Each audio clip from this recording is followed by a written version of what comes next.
But Sean does circle jerks. How does that feel? Like, she basically said the same thing. What the was that? What's up, y'all? It's Brian Keith, and I'm back with another video. And today, we're gonna be talking about the Real Housewives of Salt Lake City. Y'all, I feel like I'm tired of saying this, but Salt Lake City has been phenomenal. Who knew? But y'all, we're gonna go ahead and get right into it because I got a lot to talk about. But like, comment, subscribe. Let's get into the video. Yeah, let me check my shit real quick. Hotter than the fire coming out my flaming lips. You wanna play with me? You can't play in me. On the playground, bitch, you can't play with me. Got it, want it, securing the bag. You guys know or not, but Miss Jen Shah, she's getting out in 2026. To be honest, Jen Shah might get out by the end of this year as fast as her fucking release dates is just decreasing. I don't know what she's doing, but girl, way that she's going, I do feel like they'll invite her back to the show because one, she got to pay their restitution. Two, the girls have openly said that they can move forward with Jen. But you know, it's the day after. The girls are over here, you know, doing their thing. They wake up in the morning and Heather and Meredith was just like, you know what is better? You know, Lisa has thrown such an amazing party. And what's better for Lisa to throw this amazing party than to have a Lisa party? So they all got these, you know, brunette wigs, and over here just, you know, Lisa's just like, oh my God, yeah, gotta take a selfie with me. She walks out, she goes into like the little living area, she sees all the girls, they're in their wigs, she's like, oh my God, this is so crazy. Oh my God, but what, she's like, what other better party would it be? Me. Narcissist, yeah. So all the girls, you know, they're going out for lunch, right? And nothing too crazy happened. Everybody's still on Brittany's neck. Okay. But they go out for lunch, and you know, she's like, I'm ordering a table for 8 Lisas. Thanks. You know how Lisa do. So the girls sit down at the table, and they're just like, oh, well, you know, but you know, in honor of Lisa, us coming here as Lisa, you know. Oh, thank you, baby gorgeous. Thank you, baby. Thank you, baby gorgeous. Oh, thank you, baby gorgeous. Thank you. You know, in honor of Lisa, they start mocking her. You know, they start doing their best impression of Lisa Barlow. What could go wrong? So everybody's doing their best impression of Lisa. It's really cute. But then Lisa's biggest gets up. Whitney. Yes, that's so funny. Oh my God, your tag is showing. Oh, I know. It's because I have to return it after the trip. Okay, that's not me. Whitney Rose, as irritating as she is, she's been very consistent. She's been on Lisa's ass since episode 1 to now. Okay. So she gets up. She's like, She's like, yeah, I gotta go return my clothes, because she got the tags hanging out the back of her clothes. And Lisa's like, oh my God, that is just like me, but just not without the tags. She's like, no, I kept the tags on because I gotta return my clothes once I get home. I said, oh. Lisa was like, don't do that. That's not me. That's not me. Don't do that. Don't do that. So, where it's probably a joke, but you know, Whitney's taking the jab, obviously. Lisa just take it too serious. She's like, see, if you're gonna be like me and act like me, you need to act like me. I don't return my clothes. What do you mean I return my clothes? I don't return my clothes. Do I think Lisa return her clothes? No. But is it funny? Because you know that she's easily bothered? Yes. So Whitney was like, I'm just interpreting you. She's really on her skin. And Lisa's really taking it up, because Lisa's like, you know, take the fucking wig off. You know, take this fucking, and mind you, on Peacock, it's uncensored, bitch. They talking about circle jerks. They talking about fuck you, bitch. They doing their big one. I said, Peacock, let's have all the episodes like this, okay? But she's like, take that wig off. And then, baby, why did Lisa get up and try to snatch the wig? She's Get that wig off your head. Oh my God. You've lied about me. You've lied about my marriage. I said, Lisa, oh my God, violence. No, but you're not about to really pop it. You know, like for me, there's certain places and there's a place and time to do everything. Like you at the bar, you over here with somebody that's drunk, you know they ain't about to call the police, they might just kick you out the bar. You know, dude, handle your big one. But if I'm over here at work and stuff, girl, you gonna have to just eat it. Like, girl, just don't touch me, just eat it. As they're at the table, Brittany is confronted again because Lisa's over here, you know, going up. So Brittany is just like, Meredith, I just want to let you know that I was not trying to hurt you or accuse you. Meredith is basically like, girl, I don't give a fuck. I don't give a damn. You're a fucking weirdo. You record people. You videotape people. You're listening to people. Fuck you. Ever recover from that. Do you understand? I'm also entitled to my feelings. No, you are, but no, don't talk to me. I am not.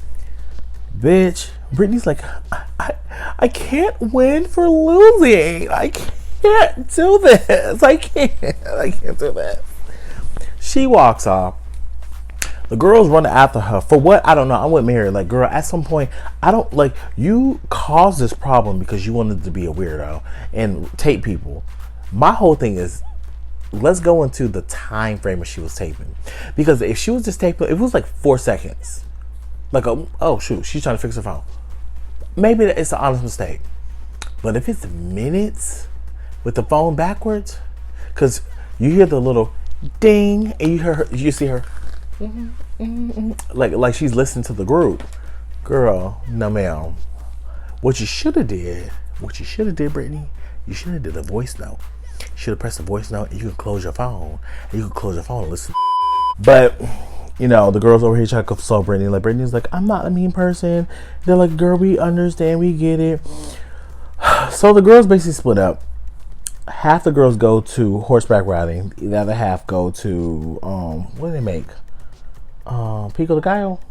They make something. But the mess starts at dinner. They get to dinner. And first of all, Mary is furious that Angie went to go follow behind Brittany. You want a piece of pepperoni? No? She's like, she don't like me. Why the fuck you getting up and following behind her? And I get that, right? If that was my best friend, I want some type of loyalty. But I'm a very empathetic person. I try to tell y'all. So it's like, I do have a heart where it's just like, okay, I understand they're going to check on her because she's upset about something, whatever. But you know, this bitch has been putting me through the mud. So I would like, you know, the same reciprocity. If there's reciprocity, then we're fine. If not, there's an issue. But so Angie's over here trying to get Mary's attention. She's like, oh yeah, you know, Mary, da da. Mary said something, and she's, you know, she's visibly upset. She's like, no, I'm upset with you. She was like, I feel betrayed. And girl, the tears are coming. Angie is hurt. You can tell she real life hurt. I've gotten to know you in a different way, and I don't like that you're shutting me out like this. Well, you hurt me, but I didn't mean to hurt you. I told you everything. She's like, Mary, like, what did I do? She's like, no, cause you betrayed me. And Mary, she quickly shuts people down, right? And then, you know, they start having a heart to heart, and Mary gets to the fact that she's like, you know, I cut people off because I have abandonment issues. My dad abandoned me, and I just feel like, you know, these abandonment issues, I'd rather just, you know, cut you off and deal with it than have you here and like have to face, you know, these feelings. They basically said that they love each other and this, that, and the third, and it meant everything, which was beautiful to see. I really do love their friendship. I can correlate with that a little bit just because I have abandonment issues as well. Like me and my dad, we don't talk, and surprisingly, it's not because I'm gay. We just don't talk just because of the fact that I personally felt disrespected. I said this before, time and time again. It was on my birthday back in 2022, September 2022, I believe, or September 2021. It was one of you. But I just felt disrespected. Like you call me on my birthday about something that is irrelevant to me because you're getting an argument with your new wife that has nothing to do with me. and you go through this whole diatribe and bring me back to like when I was a little kid. So at some point, it re-traumatized me. And I went to my therapist literally on campus like 2 weeks after that. I said, girl, I am done. I am done. But you know, a couple months after that, you know, I felt a little bit better. Reached out like, hey, I'm graduating, or hey, I'm having an art show. Hey, I'm doing this event. Please come. Didn't come to shit. Didn't get no communication. Didn't have nothing. So when I graduated college and I got a job at the job I'm working at now, I went to Seattle for orientation. My dad lives in Seattle. He reached out like, oh, I hear you're in Seattle. We should hang out. No, we should not. Because the 3 times that I told you to come support me on 3 of the biggest days of my life, you did it. Like, you want me to come visit you when you had 3 opportunities to come visit me, and then also my siblings as well. Me and my siblings, me, my younger brother, my older sister, we all graduated back to back. My brother was in May during the summertime. My sister was in the winter. I was at next summer. He didn't come to none. I'm sorry. No. I had to put my foot down. And so I understand Whitney and Angie's, you know, feeling sense of abandonment issues. And, you know, that prompts Heather to have this whole speech like, you know, we all talk about each other behind our back. We all say negative things. We all say hurtful things, blah, blah, blah, blah. And this prompt because Whitney brought up to, Meredith brought up, well, you know, Whitney, you've been saying that Lisa has over here went to the blogs and all this stuff. Where's the proof? You accuse Lisa of planting a story with a blog about... So Whitney's like, Meredith, well, what happened is I got the proof from a guy. Meredith says, well, you know that guy that you got the proof from? I to reach out to him and he said you twisted his words and it was false. Falsehoods. So she said, who supposedly gave you this proof contacted me and told me a very different story. Meredith, the person that I reached out to is because I was desperate. I was at my lowest. I had to reach out to Monica. And I said, bitch, what? So she basically said that Lisa was over here feeding reality volunteers and like all this information, this, that, and the third, blah, blah, blah, blah, blah. And I'm just looking at, I'm really irritated with Whitney because I'm just like, every time you speak, the goalpost moves every single time. At first it was up and Adam, but now when Meredith denounces that, said that you were lying, oh, now it was reality volunteers, it was Monica. Prove it and show it right now. It's no secret you fed reality volunteers, but I think that, like, what did I feed reality volunteers? Who told you this? I reached out to Monica. Bitch, what the fuck is it? Because like I said before, you look like a liar that's pulling at straws. And I don't want to say that Whitney's a liar, but bitch, you look like a motherfucking liar. What are you doing? And then you're going to reach out to Monica, who y'all was over here shedding tears for last year. Are you crazy? So, yeah, all the other girls like, girl, I ain't got time. That's when Heather said her speech. She was like, you know, we all talk about each other behind our back, in front of our face, da, da, da. She said, but you know who has the real tea? Our phones. I think we should take our phones, go through our text messages, find the worst thing we've said about someone at this table, and we're going to hand the thing that you said to the person. So she said, find the worst thing you said about the other person and pull it up on your phone. Heather in her games, I think this is probably the 5th game Heather has thrown that has led to disaster. Heather, keep playing them. But, you know, Mary starts and she basically says that Heather has changed. You know, she's fake, she's a fraud, but the person that she knew, she wished she had that person back, yada, yada, yada, yada. I never felt accepted by her, included as part of this group. She changed once she became successful. Cool, they men, it was really cute. I'm not gonna go down the list through all of them. I think there's 2 that I'm just like, Brittany, girl, fuck you. She said, mine's for Mary. And Mary was like, I wish she's like, I want to invite Bronwyn for tea, but not Mary. Okay. Brittany, Get the fuck out of my face. So Angie was over there about to hop out the seat. She just, oh my God. Oh my God. They're like, Angie's like, oh yeah. She's like, who you do yours on? She's like, Bronwyn. Bitch. Angie. Bronwyn seems nice. I like her business plan, marrying a guy who has 1 foot in the grave and 1 on a banana peel. Ooh, that was a nasty word. She called her everything under the sun. I thought the one that Heather said to Whitney was like, oh, you're a scum of the earth, you're a loser, blah, blah, blah. I thought that was bad. It was bad.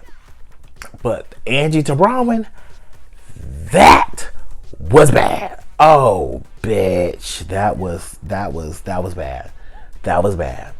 But she doesn't listen because her ears are stitched down to her face so tight she can't hear anything. So basically the one that Whitney said, it basically said that Lisa and her husband was basically having threesomes with a girl, and basically said she has experience trying to swing. I don't fucking know.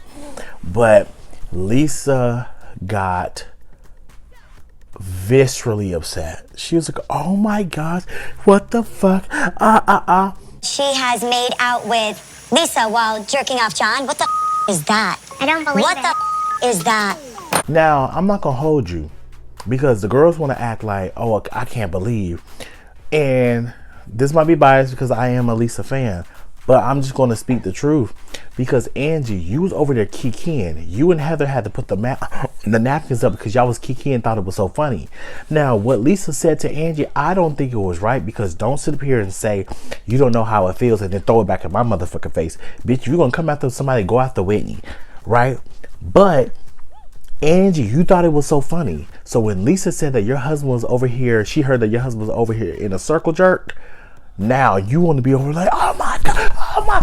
Now you know how I would feel. The worst part of things that I've done to you. That Sean does circle jerks. How does that feel? Like, think, what was bad? Like, you know what I'm saying? Like, you thought it was funny. You was kikiing when Lisa was over here hooping and fucking hollering. But now when she threw it back at you, now it's over here. Oh my God. Like, you now you know how I feel. Like I said, 2 rights don't make a wrong. Or 2 wrongs don't make a right. But, like, what in the fuck, right? This finale, what was a lot. Lisa and Meredith left. Meredith is dramatic. It's not okay. It's not okay. And they left it at that. The girls got up and walked away, and they're just, you know, that was that. That was the end of the episode, end of the season. Chef's kiss. Chef's kiss. Honestly, it was a dynamic season, and I give them their 10s. Well, what do you guys think? Who is your favorite of the season? Who is the top 3 MVP? And who should not return? Put that down in the comments. But y'all, like, comment, subscribe. I'll see you guys in the next video. Peace. Brian Keith, LG, Black View. Bet you didn't know we the Holy Trinity. Now let it go.